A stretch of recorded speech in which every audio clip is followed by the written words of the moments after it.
अगर इस केस के बारे में कहें, ये बच्चा 2 साल की बच्ची है। ये उत्तर प्रदेश से आए हुए थे। इनको अराउंड 4 महीने से लग रहा था कि बच्चे का नज़र धीरे धीरे कम होते जा रही है।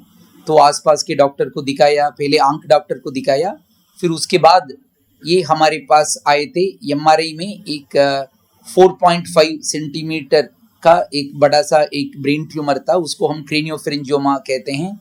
ये ट्यूमर दिमाग के नीचे होती है, बट एग्जैक्टली सेंटर में, जिसमें बहुत इंपॉर्टेंट क्रिटिकल स्ट्रक्चर्स होते हैं।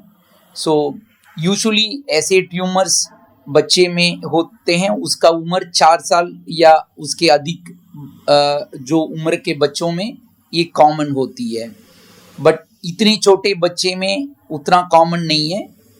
एंड इसके पहले हमने दुनिया का सबसे छोटे बच्चे 16 मंथ्स का बच्चे को हमने दूरबीन से नाक से हमने ट्यूमर निकाला था 4 साल पहले, बट उसका ट्यूमर का साइज 3.4 सेंटीमीटर था।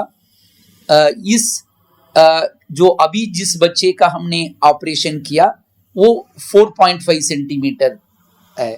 तो हम 4 सेंटीमीटर के ऊपर हमारे साइंटिफिक लिटरेचर में जायंट ट्यूमर हम उसको कहते हैं। तो वैसे ही इस छोटे उम्र में ऑपरेशन करके निकालना मुश्किल है, बट जायंट ट्यूमर्स जो 4 सेंटीमीटर के ऊपर है वो बहुत मुश्किल होती है। और ये साइंटिफिक लिटरेचर में इसके पहले वो एग्जैक्ट साइज पता नहीं है, बट स्टैनफोर्ड से जायंट ट्यूमर करके लिखा हुआ है, तो एग्जैक्ट साइज पता नहीं है। बट अगर हम स्टैंडर्ड टर्मिनोलॉजी का डेफिनेशन पे जाएं तो 4 के ऊपर होना चाहिए था उसको भी। तो ये सेकंड जायंट ट्यूमर है जो 2 साल की उम्र में नाक से निकाला गया इसमें, ठीक है। सो कंप्लेंट क्या थी बच्चे को? तो इनका जैसे मैं कह रहा था, नज़र में वीकनेस थी, तो वो धीरे धीरे खराब होती जा रही थी। और नज़र जब वो हमारे पास लेके आए, नज़र बिल्कुल नहीं था, बच्चे का नज़र बिल्कुल नहीं था। तो इस सिचुएशन में हमें ध्यान से जो ऑप्टिक नर्व है उसको बिना छेड़े और दिमाग के बिना हैंडल किए करने के लिए हमारा प्लान था। इसलिए हमने नाक से कोशिश करने के लिए प्लान लिया था।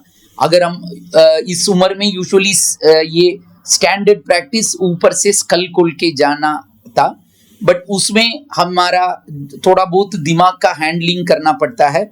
और ऑप्टिक नर्व्स जो नज़र का जो नर्व है उसको भी हमें कभी कभी हैंडल करना पड़ता है जब हम ऊपर से जाते हैं। तो जब हम नाक से जाते हैं तो ये दोनों नहीं होता। सो इसीलिए जो ऑप्टिक नर्व का जो भी प्रॉब्लम्स और जो दिमाग रिलेटेड साइड इफेक्ट सर्जरी का, वो हम अवॉइड कर सकते हैं। उसी मकसद के साथ हमने दूरबीन से नाक से किया है। तो सर क्या बताएंगे, सर जैसे पिक्चर पीछे लगी है, अगर सर आप बताएंगे कि कैसे किया गया? या ठीक है, आप जैसे यहाँ देख रहे हैं, सो ये ये पूरा ब्रेन है। इस ब्रेन में आप देख सकते हैं कि सेंटर में और उसके नीचे, दिमाग के नीचे, ये अराउंड 4.5 सेंटीमीटर का एक ट्यूमर है। तो इसमें आप देख सकते हैं कि ये जो ऊपर जो ब्राइट है ये दिमाग का ब्लड वेसल्स है। सो ये बहुत क्रिटिकल स्ट्रक्चर्स है। और यहाँ पे हाइपोथैलेमस होता है, सबसे important area of the brain. So and usually हम ऊपर इस एरिया में हम ओपन करके जाते हैं, जो हम क्रेनियोटमी करके जाते हैं। बट जब हम ऊपर इसको खोल के जाते हैं तो इसको थोड़ा सा रिट्रैक्ट करना पड़ता है। और ऑप्टिक नर्व्स यहाँ पे ऊपर स्ट्रेच्ड होती है ऑलरेडी। इतना आप देख सकते हैं कि सिर इतना छोटा है, छोटा बच्चा है, और ट्यूमर इतना बड़ा है। तो ऐसी सिचुएशन में optic nerve already stretched out होती है। तो इसमें ऊपर से जाएंगे तो थोड़ा भी छेड़ेंगे तो और प्रॉब्लम काइंड ऑफ परमानेंटली हो सकता है। अभी बच्चे में नज़र तो नहीं था, बट फिर भी हमारा कोशिश यही है कि हम ऑप्टिक नर्व्स को ज़्यादा छेड़े नहीं है, कि अगर जब वो रिकवर करें तो उसके लिए हमें दैट अपॉर्चुनिटी, दैट विंडो देना चाहिए। तो हमने इसीलिए नाक से किया। बट नाक से करने में फ़ायदा तो मैंने ऑलरेडी बता दिया। बट दिक्कत यह है कि नाक बहुत छोटी है, आप देख सकते हैं कि दोनों नॉस्ट्रल्स इतने छोटे हैं, तो हम इसमें बहुत छोटा एंडोस्कोप यूज करते हैं और इंस्ट्रूमेंट सारे छोटे छोटे यूज करते हैं।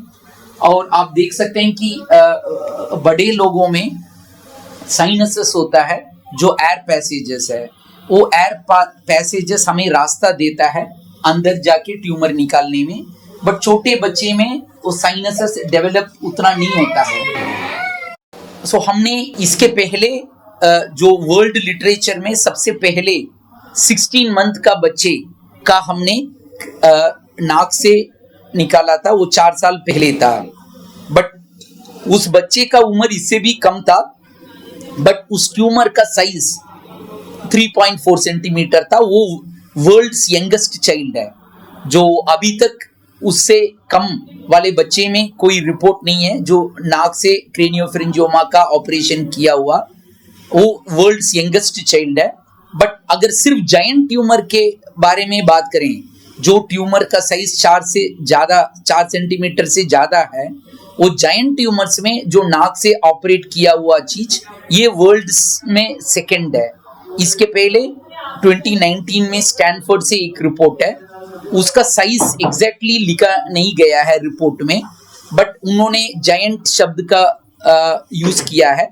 तो सिर्फ जायंट ट्यूमर की बात करेंगे तो ये दुनिया में सेकंड केस है जिसका हमने नाक से इस उम्र में जायंट ट्यूमर्स में 2 साल के बच्चे में अगर देखें तो ये वर्ल्ड सेकंड चाइल्ड है जिसके नाक से हमने निकाला हुआ है।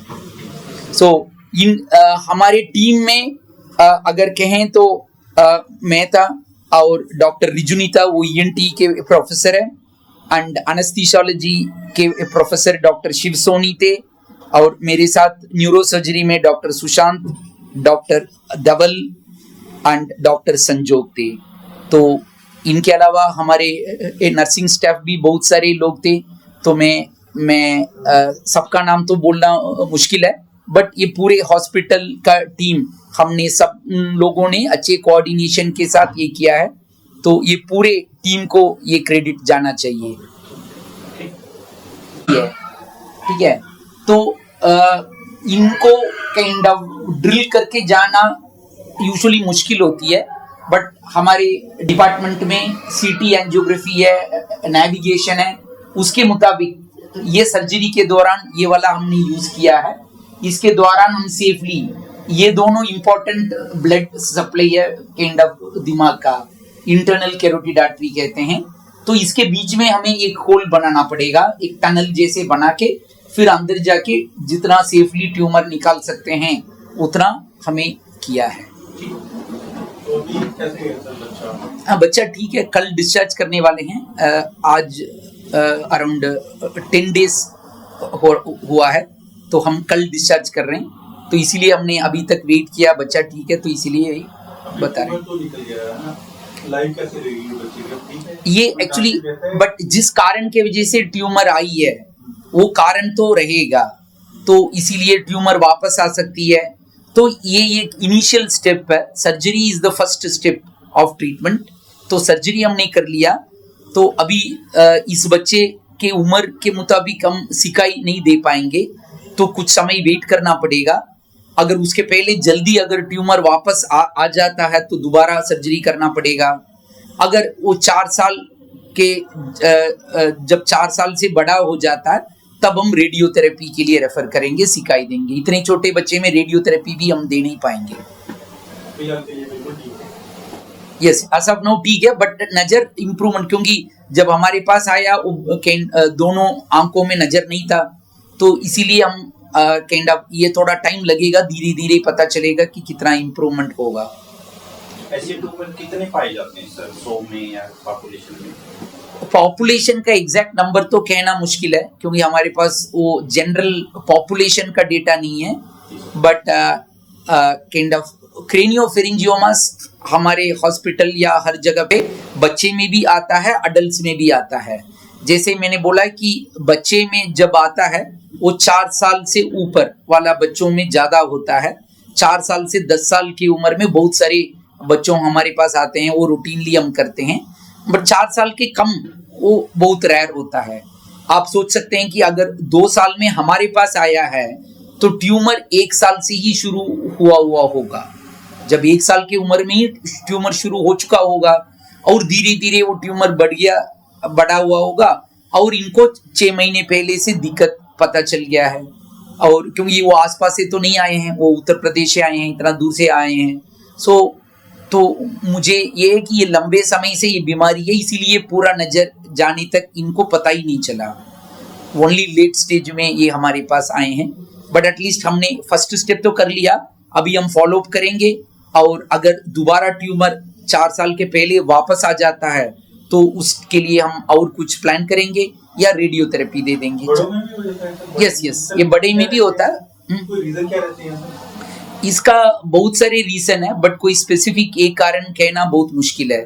तो कोई पक्का अभी कुछ पता नहीं चला। कुछ जेनेटिक रीजंस है, बट वो जेनेटिक स्टडीज वगैरह हमारे पॉपुलेशन में अभी तक ज्यादा कुछ हुआ नहीं है। सो बेसिकली इसमें यही यूनिक चीज ये है कि क्रेनियोफेरिंजियोमास कॉमन है, बट इतने छोटे बच्चे में इतना बड़ा ट्यूमर किया एंड जो नाक से ऑपरेशन किया गया, ये सेकेंड टाइम है। जाइंट ट्यूमर्स आप देख सकते हैं कि लाइक काइंड ऑफ जो दिमाग के ऑलमोस्ट जो आगे वाला पोर्शन में ऑलमोस्ट आधा काइंड ऑफ हाइट ट्यूमर ही है।